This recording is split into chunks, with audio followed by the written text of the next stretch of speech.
तो बच्चों अब हम इसका हल करेंगे खंड बा। खंड आ हमने अच्छे से समझ लिया है, खंड बा को एक नए पेज से शुरू करते हैं। अब देखिए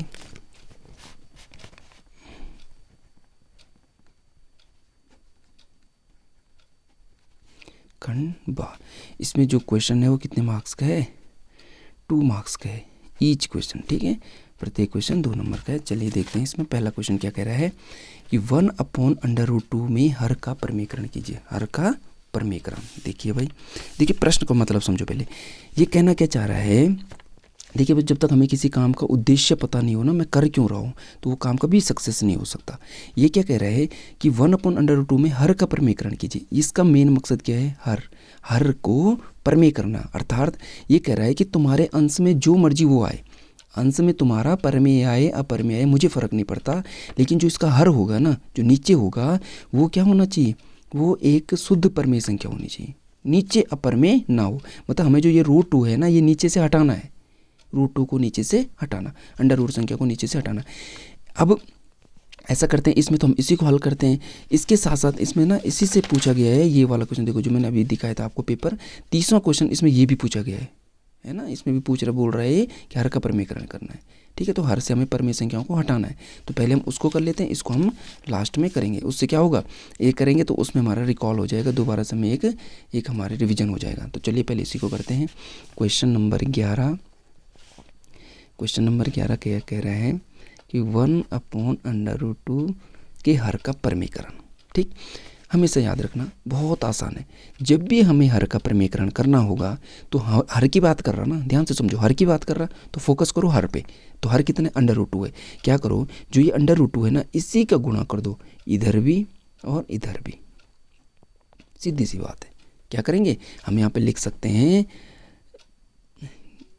चलो भाषा बना देता हूँ मैं, दी गई परमेय संख्या के अंश तथा हर में उसी परमेय संख्या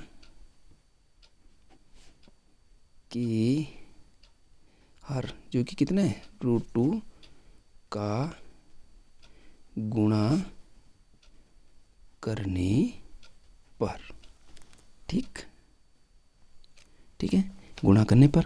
तो इसलिए मैंने इसको लिखने की ज़रूरत नहीं, लिख भी सकते हैं, नहीं भी लिख सकते, कोई ऐसा ज़रूरी नहीं है, ठीक है। तो मैंने ये लिख दिया। अब क्या करेंगे, इसको हल करेंगे। अब मैंने एक चीज़ आपको समझा रखी है, क्या समझा रखी है कि जो भिन्नों का जो गुणा होता है ना, परमेय संख्या या भिन्न लगभग एक ही चीज़ होती है, तो इनका जो गुणा होता है वो हमेशा सबसे आसान होता है। कैसे? क्योंकि अंश में करता है, हर में करता है, तो आसान हो ही गया है ना। तो अब देखो √2 1 के साथ करेगा तो √2 ही आएगा, है ना, 2 एकम 2, तो वही रहेगा। नीचे क्या हो जाएगा, √2 इंटू √2, 2 बार गुणा हो रहा है ना इनका, तो गुणा का चिन्ह लगा दो या ये कोष्ठक का चिन्ह का, तो बात एक ही है। अब देखिए बच्चों, फिर अंश तो √2 ही, अंश में कुछ नहीं होगा, लेकिन हर में क्या हो रहा है, मैंने आपको पहले भी बोला था, चलो मैं इसको डिटेल में कर रहा। जो √2 है, √2 को मैं क्या लिख सकता हूँ, 2 की घात 1/2 लिख सकता हूँ। मैंने बोला है ना, रूट का मतलब क्या होता है, हमेशा याद रखना कि अगर किसी संख्या पे रूट है तो इसका मतलब है कि उस संख्या की घात कितनी है, आधा है, ठीक है। हमेशा याद है, मान लो a है तो a रूट का मतलब है a की पावर हाफ। ये बहुत बेसिक कॉन्सेप्ट है, हमें पता होना चाहिए। ये कर दिया, तो सेम उसी प्रकार से हम दूसरे का भी कर देंगे, 1/2, ठीक है। अब हमें यहाँ पे एक चीज़ पता होनी चाहिए कि अगर कोई घातांक का नियम है कि अगर a मान लो कोई आधार में है, उसकी घात है m, और फिर दूसरी संख्या है a, ठीक है, मतलब समान है, जैसे यहाँ 2 है वैसे a यहाँ भी और यहाँ भी है, लेकिन इनकी घात क्या है, मान लो चेंज है या सेम है, चेंज है या सेम है, मतलब आधार समान है और घातें चेंज भी हो सकती है या सेम भी हो सकती है, लेकिन कुल मिला के एक चीज़ हम समझते हैं कि गुणा करने पर घातें क्या होती है, जुड़ जाती है। देखो ना, m+n ये होता है, ये रूल हमें पता होना चाहिए। तो इसी प्रकार से अगर हम इस क्वेश्चन को देखें, अंश में कुछ नहीं होगा, हर में क्या होगा, 2 तो ऐसे रहेगा जैसे यहाँ है, लेकिन ये दोनों के दोनों जुड़ जाएंगे, 1/2 + 1/2, तो ये हो जाएगा √2, और ये बेटा 1/2 और 1/2 कितना हो जाएगा, आधा और आधा कितना होता है 1, तो मैं इसको लिख सकता हूँ √2/2। देखो हो गया हर का परिमेयकरण। देखिए आप, हर का परिमेयकरण हुआ या नहीं हुआ। हर में मेन हमारा हर का जो है, हर में एक परिमेय संख्या आ गई ना भाई, अंश में क्या है इससे मतलब नहीं, ठीक है। तो यही हमारा क्या है, आंसर है। क्लियर। देखिए 12वां क्वेश्चन, कौन सा क्वेश्चन है, 12वां क्वेश्चन देखते हैं। ये क्या कह रहा है, 4y² - 4y + 1 के गुणनखंड ज्ञात कीजिए। क्या कह रहा है, 4y² - 4y + 1 गुणनखंड ज्ञात करना है बच्चों। देखिए गुणनखंड शायद आपको आता है कि नहीं आता है, कोई नहीं, सीखेंगे, है ना। अब इसमें देखिए गुणनखंड करने का बहुत ही अच्छे तरीके से मैं आपको समझाऊंगा। करना क्या होता है, देखिए 2 से 3 स्टेप। पहली बात, हम यहाँ जो काम करेंगे किसके लिए करेंगे, ध्यान से समझो। मेरा जब भी आपको गुणनखंड के लिए पूछा जाए तो आपका मेन मोटिव होगा जो ये जो बीच वाला है ना, ठीक है। देखो एक तो है y², एक है y, और यहाँ पे कुछ नहीं, समझ में आ रहा। तो हमेशा देखो पहले बहुपद इस प्रकार से लगा होना चाहिए। हो सकता है बहुपद इधर हो, ये वाला इधर हो, चेंज हो सकता है, लेकिन हमेशा याद रखना कि बहुपद जो होगा उस बहुपद में जो चर राशि होगी, जो वेरिएबल होगा, उसकी जो पावर होनी चाहिए वो डिक्रीजिंग टर्म में होनी चाहिए, ठीक है। मान लो अगर उसकी पहली पावर 2 है तो दूसरी 1 और तीसरी बार वो है ही नहीं, है ना। इस प्रकार से होना चाहिए, ऐसा ना हो कि ये पहले दे दे या आगे दे दे, नहीं, ठीक है। तो इस प्रकार से होनी चाहिए। दूसरी बात ये है कि इसमें घात 2 है, इसमें घात 2 है, इसकी अधिकतम घात कितनी है, 2 है। तो हम इसको गुणनखंड को अलग तरीके से करते हैं, अलग 3 होती तो उसको अलग तरीके से करते हैं, लेकिन अभी यहाँ पे हमारे पे ये पूछा गया तो हम इसी को करेंगे, ठीक है। हाँ, इसमें इसी वाले पेपर में उन्होंने 3 घात वाला भी दे रखा, उसको करना भी हम सीखेंगे बड़े अच्छे तरीके से। तो यहाँ पे देखिए क्या करना है, हम क्या करेंगे कि जो यहाँ पे y का गुणांक होगा, जो y का गुणांक होगा उसको टारगेट करना है। मैंने पहले बता दिया हमारा टारगेट क्या है, ये है। अब इस टारगेट को मारने के लिए हमें किसका सहायता चाहिए, इन दोनों की सहायता चाहिए, ठीक है। तो चलिए हम पहले इनके पास जाते हैं। हम क्या करेंगे कि जो ये होगा मतलब y² का गुणांक, पहला स्टेप है ये, ठीक है। तो हाँ ये है ना, तो पहला स्टेप क्या कह रहा है कि जो y² का गुणांक होगा, y² का गुणांक मैंने अभी पहले बताया था आपको, वो मल्टीप्लाई करेगा किसके साथ, जो लास्ट में होगा। और लास्ट वाले को कहते हैं बेटा अचर पद। क्या कहते हैं, अचर पद। अचर पद के साथ ये क्या करेगा, गुणा करेगा। तो देखिए y² का गुणांक मैंने y के साथ जो चिपका हुआ है कितना है, 4 है, ठीक है। अचर पद कितना है, 1 है, ठीक है। इन दोनों को गुणा करिए, 4 एकम 4 हो गया, आ गया 4। अब क्या करना है, ये जो 4 है, मैंने क्या बोला, हमारा मेन मकसद क्या है, इसको भाई इन दोनों की सहायता से हम इसको टारगेट करा हुआ है। तो अब 4 के ऐसे, 4 के पहले गुणनखंड लिखिए आप, 4 के गुणनखंड क्या क्या है, ठीक है। मतलब 4 में किस किस का भाग जाता है, तो पहले जैसे 1 चको 4 सब लिखने, एक को भी नहीं छोड़ना है। दूसरा क्या है, 2 दूनी 4, और कोई है, और नहीं है, यही तो है, इन्हीं का तो गुणा जा, और है ही नहीं, 4 तो छोटी संख्या है, ये है। तो अब क्या होगा, अब इन गुणनखंडों में से, ये छोटा क्वेश्चन है बच्चों, बड़ा क्वेश्चन भी होता है इसमें, ठीक है ना, कोई दिक्कत नहीं। अगर आप इसको समझ गए तो आप बड़े से बड़ा भी फोड़ सकते हो। तो इसमें से आपने क्या करना है, वो वाला उठाना है जिसको जोड़ के या घटा के, ज़्यादा इसमें ज़्यादा कन्फ्यूज नहीं होना, सीधी सी बात है, जोड़ के या घटा के ये आना चाहिए, ठीक है। अब पहले इसको लिखते हैं, 4 में से अगर मैं 1 जोड़ता हूँ तो 4 और 1 5, 5 है यहाँ पे, नहीं है, इसको नहीं लेंगे। 4 में से 1 को घटा दो, चलो कितना हो रहा है, 4 में से 1 है 3, 3 है यहाँ पे, नहीं जी ये भी गलत हो गया, चलो ख़त्म, इसकी बात नहीं है, इसका काम नहीं है। इसको देखो, 2 और 2 4, ओह जोड़ने पे, इन दोनों को जोड़ने पे ये आ रहा है ना, घटाने पे तो छोड़ो, लेकिन जोड़ने पे आ रहा है, बस। तो मैं किसको लूँगा, इसको लूँगा। समझ में आ गया कि मेरा काम क्या था, इसको तोड़ना था मेरा काम। बस इसको तोड़ने के लिए मैंने क्या कर दिया, इन्हीं की सहायता से इसको तोड़ने के लिए मैंने ये ला दिया, यहाँ पे क्या ला दिया, 2 × 2। तो अब देखिए अब क्या करना है, ये मेरा रफ काम था, ठीक है, इसको आपको करने की ज़रूरत नहीं है। मैं क्या करूँगा, 4y², ये तो ऐसे रहेगा। देखिए माइनस को भी नहीं छेड़ना है, किसी को मत छेड़ो आप, बिल्कुल जैसा है वैसे रखो। मेरा मोटिव था 4 है ना, 4 से काम था मेरा। तो देखो क्या करो कि जो ये 4 है ना, इसको लिख दो 2 + 2 और बाहर से y लगा दो +1 कर दो। बताओ क्या दिक्कत है यहाँ पे, कोई दिक्कत है, मुझे तो नहीं लगता, कुछ भी नहीं है। क्या करा कि 4y² है, 4y² ऐसे रहेगा, ऋण भी अपनी जगह है। इस 4 को मैंने 2 धन 2 लिख दिया, बाकी y बाहर है +1 सब अपनी जगह है, बस सिर्फ 4 को तोड़ा है मैंने बस। ठीक है, अब हम क्या करेंगे, चलो अब देखते रहो। ठीक है, 4y², y को अंदर ला दो, y को क्या करो ब्रैकेट के अंदर ला दो, ऋण को नहीं ले जाना भी, ऋण को बाहर ही रखो। ठीक है, y आएगा 2y धन 2y और प्लस का 1। कोई दिक्कत आई? अभी भी नहीं आई। अब ये यार कि ऐसा करते ना, ये ब्रैकेट को हटाना तो पड़ेगा। अब ब्रैकेट हटाना, ब्रैकेट किसकी वजह से लगा रखा है पता है आपको? ब्रैकेट किसकी वजह से लगा रखा है? ब्रैकेट लग रखा है इस ऋण की वजह से। तो अब क्यों ना इस ऋण को भी अंदर ले जाते हैं। ठीक है, तो चलिए भाई, ऋण की बारी आ गई अंदर जाने की। तो ऋण अंदर जाएगा तो देखिए, अगर ब्रैकेट के अंदर इस बीच में कोई चिन्ह नहीं, तो जहाँ पे कोई चिन्ह नहीं होता बच्चों, वहाँ पे धन का होता है। तो जब ये गुणा करेगा अंदर, तो ऋण गुणा धन क्या हो जाएगा? ऋण हो जाएगा। इसी प्रकार से ये भी ऋण गुणा धन बराबर क्या हो जाएगा? ऋण हो जाएगा 2y + 1। ठीक, क्या हुआ कि ये ऋण अंदर गया, धन गुणा ऋण ऋण हो गया, धन गुणा ऋण ऋण हो गया, तो ये अंदर चले। इससे अब मेरा क्या हो गया, अब पहले देखो इसमें कितने पद थे, 1 2 3, 3 पद थे। अब अगर आप देखो तो इसमें टोटल 1 2 3 4 पद हो गए। तो 4 पदों के मैं 2 हिस्से कर सकता हूँ, 2 हिस्से इधर की तरफ, 2 जोड़े बना दिए ना मैंने इनके। अब देखिए इस जोड़े में से, इसको भूल जाओ फिलहाल, पहला जो जोड़ा है इस जोड़े में से मैं क्या क्या चीज़ें हैं जिनको मैं बाहर निकाल सकता हूँ। मान लो, मतलब ये समझो कि मुझे क्या लग रहा है यहाँ पे, मुझे लग रहा है कि ये जो इसमें जो संख्याएं हैं, जो चीज़ें हैं, मतलब संख्या हो, चाहे वो चर हो अचर हो, कुछ भी हो, किनको मैं बाहर कर सकता हूँ, बाहर निकाल सकता हूँ। तो मुझे दिख रहा है यार, देखो ये 4 है, ये 2 है। ठीक है ना, तो 4 के पाड़े में 2 आता है, तो मैं 2 को बाहर कर सकता हूँ। ये 2 मैंने बाहर कर दिया, और y भी, यहाँ भी y है, यहाँ भी y को मैंने बाहर कर दिया। अब मैंने यहाँ पे कोष्टक लगा दिया। ठीक है, देखिए तो अब क्या हो गया, ध्यान से देखो। अब यहाँ पे क्या बचा, 2y तो पूरा बाहर आ गया। यहाँ से भी इसमें से जैसे मान लो 4 को मैं क्या लिख सकता हूँ, 2 × 2, तो ये 2 तो मैंने बाहर कर दिया। अब यहाँ पे क्या बचा, एक 2 बचा। ठीक है, इसी प्रकार जो ये y था, तो y गुणा y को लिख सकते हैं ना, y की पावर 2 मैंने y गुणा y, एक y मैंने बाहर कर दिया, एक 2 और एक y, एक 2 और एक y बाहर आ गया। तो यहाँ क्या बचा, 2 और y बचा। ठीक है, यहाँ क्या बच रहा है, यहाँ दोनों बाहर चले गए तो कुछ नहीं बच रहा है, तो कुछ नहीं का मैंने 1 बच रहा है।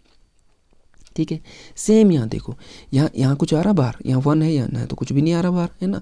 तो क्या करेंगे, -1 बाहर आएगा, यहाँ हो जाएगा 2y - 1। यहाँ पे थोड़ा सा इम्पोर्टेंट है। अब यहाँ पे बच्चे समझेंगे कि सर आपने ऋण 1 को बाहर क्यों लिया, -1 को बाहर क्यों लिया, ऋण 1 को। ठीक है, ध्यान से समझो। अगर मैं इस ऋण 1 को अंदर गुणा करता हूँ, ध्यान से समझो है, अगर ये 2y के साथ 1 गुणा करते तो 2y = 2y, और यहाँ पे प्लस होगा तो प्लस माइनस का माइनस, और जब ये इससे गुणा करेगा माइनस माइनस का प्लस, 1 1 का 1। ठीक है, एक मकसद तो ये था ऋण 1 को बाहर लेने का, है ना, क्योंकि जब मुझे गुणा करूँगा तो इसी तरह बन रहा है। चलो अगर मान लो ऐसा समझ में नहीं आ रहा, तो मैंने इसलिए लिया क्योंकि मेरा जो ये वाला ब्रैकेट है बेटा, वही ब्रैकेट ये होना चाहिए। ठीक है, और ये तभी हो रहा है जब मैं ऋण 1 को मान, अगर मैं धन 1 लेता हूँ तो ये तो धन का है, फिर है नहीं, ये तो धन का है, तो ये धन का हो जाएगी तो गलत हो रहा है फिर। तो मेरा मकसद क्या होता है यहाँ पे कि जो मेरा पहला ब्रैकेट होगा, दूसरा ब्रैकेट मेरा उसी की तरह होना चाहिए। क्यों होना चाहिए, क्योंकि जिस प्रकार से हमने यहाँ कॉमन लिया था, इसी प्रकार अब हम इस पूरे में से कॉमन लेंगे। मान लो इस ऋण के इधर और इस ऋण के इधर, तो इस ऋण के इधर मुझे क्या दिख रहा है, 2y - 1, इधर भी क्या दिख रहा है, 2y - दोनों जगह है ना, इसको एक ही बार लिख लो, इसको एक ही बार लिख दो। जब ये यहाँ से बाहर आ गया, देखो इस ऋण के इधर, ध्यान से देखो, ये पूरा का पूरा ब्रैकेट मैंने उठा के बाहर कर दिया, तो यहाँ क्या बचा, 2y बचा। और यहाँ से मैंने पूरा का पूरा ब्रैकेट उठा के बाहर कर दिया, तो क्या बचा, -1। और यही मेरा क्या है, आंसर है। ये क्या है, आंसर है, गुणनखंड। इसने कहा था ना कि गुणनखंड ज्ञात कीजिए, इसने आगे निकाल, अगर ये कहता शून्यक निकालिए, अगर ये कहता मूल निकाले, तब अलग बात, तब हम इसको हल कर देते, लेकिन इसने कहा कि सिर्फ गुणनखंड कीजिए, तो यही हमारा क्या होगा, आंसर होगा। और हमेशा याद रखना कि किसी भी क्वेश्चन का जब तुम गुणनखंड निकाल रहे होंगे, वो डिपेंड करेगा उस बहुपद के घात पर। अगर उस बहुपद की 2 घात है तो उसके 2 गुणनखंड आएंगे, अगर उस बहुपद की 3 घात हैं तो उसके 3 गुणनखंड आएंगे, अगर उस बहुपद की 4 घात है तो 4 गुणनखंड आएंगे। क्लियर है, चलिए अब हम करेंगे इसका क्वेश्चन नंबर 13। 13वां क्वेश्चन क्या कह रहा है कि समीकरण x - 2y = 4 का इस और इसका हल है या नहीं। अच्छा, ये जो समीकरण है इसमें ये और ये इसका हल है या नहीं है। चलिए ठीक है, प्रश्न लिखते हैं, x - 2y अरे कोष्टक लगाने की ज़रूरत नहीं, कर लो कोई बात नहीं। अब जो दे रखे हमारे पास बिंदु दे रखे हैं, एक तो दे रखा है 0,2 और दूसरा दे रखा है √2, -√2, ये दो दे रखे। अब हमें ये निकालना है कि देखो प्रश्न को समझो है, ये समीकरण है, देखो बेटा समीकरण समझ रहे हैं ना, समीकरण और बहुपद में क्या फ़र्क होता है। जैसे ये बहुपद है, बहुपद में क्या होता है कि बहुपद में बराबर बराबर की तरफ, इधर की तरफ कुछ नहीं दिखेगा तुम्हें, कभी नहीं होगा कभी बहुपद। जब भी आप बहुपद का चैप्टर खोलना तो कहीं पे भी आपको ऐसा नहीं लिखा होगा कि ये और बराबर 0, ये बराबर 1, बराबर 2, कुछ भी नहीं होगा। बराबर कब होता है, जब उसको समीकरण हो। समीकरण में होता है तुलना करना इधर की तरफ, और मतलब समीकरण में दो पक्ष होते हैं, दायां पक्ष और बायां पक्ष, जबकि बहुपद में कोई पक्ष नहीं होता है। क्लियर है। तो ये क्या कह रहे हैं, ये समीकरण है। इस समीकरण में एक बिंदु तो ये है और एक बिंदु ये है, ये बताने इसका हल है या नहीं है। हल मतलब कि इन मानों पर किसकी, अब देखो यहाँ पे ये भी ध्यान देना है कि ये समीकरण कौन सा है। देखिए पहली बात कि इसमें जो है, इसमें चर राशि कितनी है, तो अगर हम ध्यान से देखें तो इसमें दो चर राशि, एक x है और एक y है, तो इसका मतलब ये क्या है, दो चर वाले हैं। दूसरी बात, x की घात कितनी है, 1 है, y की घात कितनी है, 1 है, तो हम बोल सकते हैं कि ये दो चर वाला रैखिक समीकरण है। ठीक है, जब चर राशि की घात 1 होती है जिस बहुपद या समीकरण में, अगर क्या हो चर राशि की घात 1 होती है तो उसको रैखिक समीकरण या रैखिक बहुपद कहते हैं। अगर घात 2 हो तो द्विघात बहुपद और द्विघात समीकरण कहते हैं। 3 होगी तो त्रिघात। ठीक है, तो लेकिन इसमें क्या है, x की घात 1 है, y की घात, तो दो चर तो हैं लेकिन दो चर वाले ये रैखिक समीकरण है, क्योंकि इन दोनों की घात कितनी है, 1 है। पहली बात तो ये होगी। अब दूसरी बात, इसने दो दो बिंदु दे रखे हैं, क्यों, क्योंकि मेरे पास चर दो है ना, एक x है एक y है, तो इसी प्रकार बिंदु भी क्या है, 2 है। ठीक है, तो हमें ये भी पता है कि पहला वाला मान x का होता है जब भुज और कोटि हमने पढ़ा था, दूसरा मान क्या होता है, y का होता है, तो ये हम यहाँ रखेंगे। जब हम x और y का मान ये रखेंगे तो उसको हल करने के बाद हम देखेंगे अगर ये दोनों बायां पक्ष और दायां पक्ष है ना बराबर आ जाता है तो तब हम बोलेंगे कि हल है, और नहीं आते तो नहीं है, सिंपल सी बात है। ठीक है, तो चलिए हल करते हैं इसको। तो क्या करेंगे ये हमने ये प्रश्न लिखा, हम क्या रखेंगे, बिंदु पहले हम एक एक करके, दो है ना ये, अलग अलग हल करेंगे। बिंदु 0,2 के लिए, ठीक है, बिंदु 0,2 के लिए तो क्या करेंगे, x बराबर 0, y बराबर 2 रखने पर ऐसे तो करेंगे।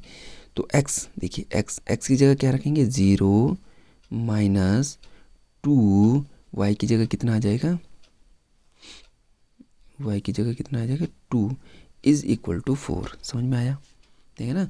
x की जगह 0, देखिए -2 और y की जगह क्या रख दिया, 2, यही तो कहा था इसने, और बराबर में वही रखेंगे जो है। अब देखिए इनका मल्टीप्ल 0 तो कुछ करता नहीं है, तो 2 दूनी 4 -4, ये यहाँ ऐसे। अब बताए बेटा, क्या ये बायां पक्ष और दायां पक्ष बराबर है, क्या मैं लिख सकता हूँ, सॉरी, LHS और बराबर RHS, क्या ये दोनों बराबर हैं, नहीं है। ध्यान से देखो, हाँ यहाँ पे बच्चे ऐसा नहीं कि 4 4 है तो बराबर नहीं है, ये ऋणात्मक है, ये क्या है, ऋणात्मक है, ये तो बिल्कुल इसके बराबर नहीं हो सकता, तो ये एक दूसरे के बराबर नहीं है। यह यानी कि हम कह सकते हैं कि LHS RHS के बराबर नहीं है। लेफ्ट हैंड साइड माने बायां पक्ष, RHS राइट हैंड साइड माने दायां पक्ष, ये एक दूसरे के बराबर नहीं है। तो हम लिख सकते हैं कि ये इसका हल नहीं है। ये जो बिंदु है ये वाला, ये इसका हल नहीं है। अब दूसरा करते हैं, चलिए। तो क्या होगा, बिंदु कौन सा है, √2, -√2 के लिए, ठीक है। तो x बराबर क्या हो जाएगा, √2, और y बराबर क्या हो जाएगा, -√2। क्लियर है। तो चलिए अब हम इसको करते हैं।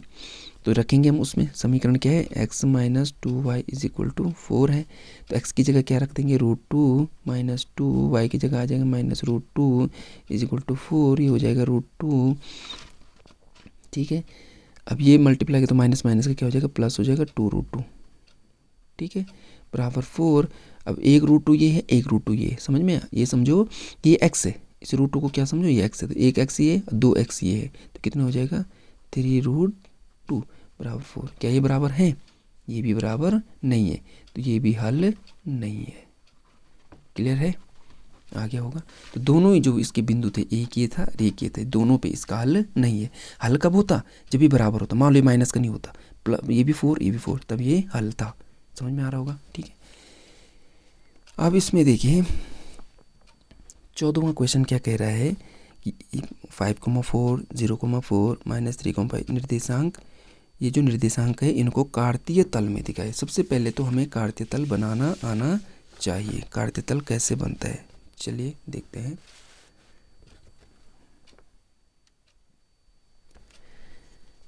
तो देखिए क्वेश्चन नंबर कौन सा था, ये 14। ये क्या कह रहा है, कार्तीय तल में दिखाना पड़ेगा। ठीक है, सबसे पहले हमें कार्तीय तल बनाना चाहिए। देखो हम बचपन में हमने एक चीज़ सीखी है, संख्या रेखा। देखिए ये होती है संख्या रेखा, ठीक है, ये होती है हमारी एक संख्या रेखा होती है, ठीक है। इसमें क्या होता है, बीच में हमारा 0 होता है, 1 2 3 4 5, -1 -2 -3 -4 -5। जो इसका 0 है ना, इसी से हमारा y अक्ष आएगा।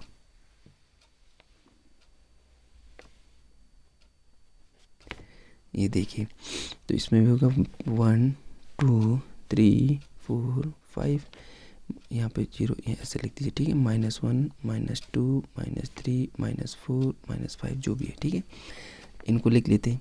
यहाँ पे 0 होता है हमारा, ठीक है, ये प्लस में होता है। चलो इसका नाम है एक्स एक्सिस, ये एक्स डैश होता है, वाई एक्सिस, और ये वाई डैश होता है। 1 2 3 4 5, इधर की तरफ 1 2 3 4 5, ये माइनस का 1 माइनस का 2 माइनस का 3 माइनस का 4, यहाँ पे माइनस का 1 माइनस का 2 माइनस का 3 माइनस का 4। ये बनता है हमारा टोटल कंप्लीट कार्तीय तल, ठीक है। अब इसमें हमें बिंदुओं को दिखाना है, ठीक है।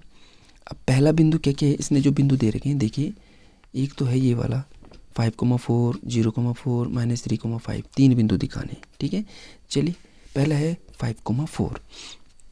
देखिए मैंने क्या बोला कि किसी बिंदु को दिखाने के लिए हमें किसका प्रयोग करते हैं, x, y का प्रयोग करते हैं, ठीक है। अब इसमें बिंदु देखिए, फिर मैं यहाँ पे लिख लेता हूँ कौन कौन से बिंदु है। एक तो है 5,4, ठीक है, दूसरा बिंदु क्या है 0,4 है, और तीसरा बिंदु है -3, -5। चलिए देखते हैं। तो बिंदु दिखाने के लिए इतना तो हमें पता होना चाहिए है ही, खैर क्या है कि जो पहला बिंदु x होता है, दूसरा y होता है। तो देखो x y, ये x ये y ये x और ये y, मतलब x और y पे दिखेंगे, ध्यान से देखिए। पहला है 5वां, तो देखिए बच्चों 5वां कहाँ पे, x पे, तो x पे 5 ये है, ठीक है भाई, मिल गया। अब y का 4 कौन सा है, धनात्मक, दोनों धनात्मक हैं, देखिए तो सब धन में जाएंगे, तो कितना है यहाँ पे y का 4। अब क्या करेंगे, हम फीते से इस रेखा को यहाँ पे मिला देंगे। भाई ये 4 इधर की तरफ आएगा और ये 5 इधर की तरफ आएगा, ऐसे। तो जहाँ पे ये एक दूसरे को काटेंगे, प्रतिच्छेद करेंगे या मिलेंगे, इसी बिंदु को हम कहेंगे 5,4, ठीक है। इसके बाद दूसरा क्या, 0 यहाँ पे, ठीक है भाई, x मेरा 0 है, तो x ना तो इधर की तरफ जा रहा ना इधर, तो x तो यहीं पे रहेगा, ठीक है। y मेरा 4 जा रहा है, तो y 4 मैंने धनात्मक 4, तो 1 2 3 4, यहाँ पे 4 है, तो यही बिंदु मेरा क्या हो जाएगा 0,4 होगा, ठीक है। x तो गड़ा, x तो ना इधर की तरफ गया ना इधर की तरफ, लेकिन y कहाँ गया, 4 पे आ गया, तो 0,4। अब -3, -5, -3 का है, देखिए x का -3, तो ये सॉरी x ये वाला है ना, तो 1 2 3, x का -3 ये है, और y का -5 नीचे की तरफ होगा, यहाँ पे -5, ठीक है, तो -3 तो अब ये क्या करेगा, ये नीचे की तरफ आएगा और ये 5 भी इधर की तरफ आएगा। तो जिस बिंदु पे ये क्या करें, प्रतिच्छेद करेंगे, वही बिंदु हमारा क्या होगा, -3, -5 हो गया। तीनों दिखा दिए हमने, तीनों बिंदु। तो यही हमारा क्या होता है, कार्तीय तल में हम इसको इस प्रकार से दिखाते हैं, ठीक है। अगला क्वेश्चन है 15वां क्वेश्चन। वीडियो बहुत लंबी हो रही है, क्या करें बच्चों, समझाना पड़ रहा है, अब एक ही कॉन्सेप्ट को लेके चलना पड़ रहा, तो थोड़ा टाइम तो लगेगा, है ना। ये है 3 + √3, 3 - √3 का मान सरलतम रूप में लिखिए, सरलतम। चलो पहले क्वेश्चन लिख लेते हैं। 3 + √3 ब्रैकेट 3 - √3, ठीक है। इनको हल करना है। देखिए अब देखो भाई, इसको हल करने की एक तो है गुणा करना, सीधी सी बात है, क्या होता है गुणा करना। इसका गुणा मैं इसमें करूँगा, इसमें गुणा। लेकिन देखो बच्चे, गुणा करना एक मतलब पुरानी बात रह गई है ना। हमारे लिए गणितज्ञों ने, जो हमारे गणितज्ञ हुए हैं, उन्होंने हमारे लिए सूत्रों की व्यवस्था कर रखी है कि आप क्या करो, सूत्र लगाओ और हल करो, है ना। इसीलिए तो सूत्र क्या करता है, सूत्र हमारे कामों को, हमारे क्वेश्चनों को हल करने में हमारी सहायता करता है। और हम इतने क्या बताएं कि हम ऐसे हैं कि हमें सूत्र ही याद नहीं होते हैं, है ना, जो बहुत बड़ी विडंबना है। तो हम गुणा नहीं करेंगे, हम इसमें सूत्र का प्रयोग करेंगे। अब होता क्या है कि बच्चों को यही कन्फ्यूज हो जाता है कि सूत्र कौन सा लगाएं। मान लो पहले तो बच्चों को सूत्र याद नहीं होंगे। अगर मान लो बच्चों को सूत्र याद हैं भी, तो उनको यही पता नहीं होगा कि किसका प्रयोग करें। तो ध्यान से देखो किस प्रकार सोचना चाहिए। देखो, अगर तुम्हें सूत्र याद है, मान लो 6-7 सूत्र हैं इसमें, इस चैप्टर में, तो हम क्या करेंगे, पहले देखो, अगर हम इस वाले टर्म को देखें, ये 3 है और ये भी 3 है, देखो समान है कि नहीं है, अपने आप ऑटो देखो ना, साफ साफ, ये 3 है, ये भी 3 है। फिर दूसरा वाला देखो, दूसरा वाला पद इसका √3 है और इसका भी √3 है ना। क्या है कि इसका ये √3 है और ये भी क्या है, √3 है। देखो, तो इसका पहला पद समान है, इनके दूसरा पद भी समान है। बस दिक्कत कहाँ आ रही है कि इसमें धन और इसमें ऋण है। अब हम सूत्रों को रिकॉल करो, याद करो आप सूत्रों को। ऐसा कौन सा सूत्र हुआ करता था कि जिसमें ये और ये तो समान होते थे और बीच में ऋण चेंज होता था, सॉरी चिन्ह चेंज होता था।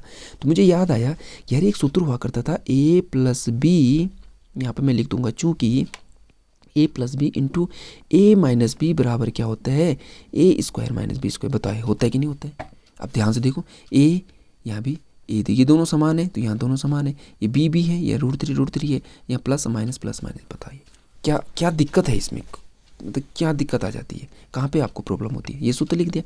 अब देखो, अब यहाँ पे चलो मैं तुम्हें और ये करने के लिए, अब यहाँ मेरे पास क्या है, यहाँ अगर मैं ध्यान से देख रहा हूँ तो मेरे पास ए की जगह क्या दिख रहा है, ए की जगह यहाँ 3 है, यहाँ भी 3 है, तो ए बराबर क्या हो जाएगा 3। बी की जगह मुझे क्या दिख रहा है, √3 दिख रहा ना, तो मैंने वो दिख लिया। अब देखो, इसलिए अब प्रश्न को लिख लो, 3 प्लस, जैसे ये सूत्र है ना, सेम इसकी तरह लिखो। चलो इसको भूल जाओ, इसी की तरह लिखो। ए, जहाँ पे ए है, ए का मान, बी की जगह बी का मान, a 3 प्लस बी की जगह √3, कोष्टक बंद। फिर ए की जगह 3 माइनस बी की जगह √3 बराबर a² मैंने 3 का स्क्वायर, ठीक, माइनस बी मैंने √3 का स्क्वायर, ठीक है। यही तो है, a² - b²। देखिए 3 का वर्ग कितना होता है, 9 होता है, और इसका स्क्वायर मैंने बता रखा है, इससे इसको काट दो, ठीक है, क्योंकि 1/2 होता है, 1/2 से 1/2 कट जाता है, बात भाई वही बचती है, 3 का 3 ही बचेगा, ठीक है ना। अब शॉर्टकट भी करना पड़ेगा ना हर समय, क्योंकि टाइम ज़्यादा हो रहा है। तो 9 में से 3 गया, कितना हो गया, 6। यही आपका क्या है, आंसर है। तो इस प्रकार अगर आप देखेंगे तो हमने इसका 15वां क्वेश्चन भी कर दिया, मैंने सेक्शन बी भी हमारा क्या हो गया बच्चों, खत्म हो गया। अब हम इसका करेंगे खंड 7, सेक्शन सी। तो चलो सेक्शन सी के लिए अगली वीडियो बनाऊंगा, क्योंकि लंबी हो रही है, ठीक है। धन्यवाद।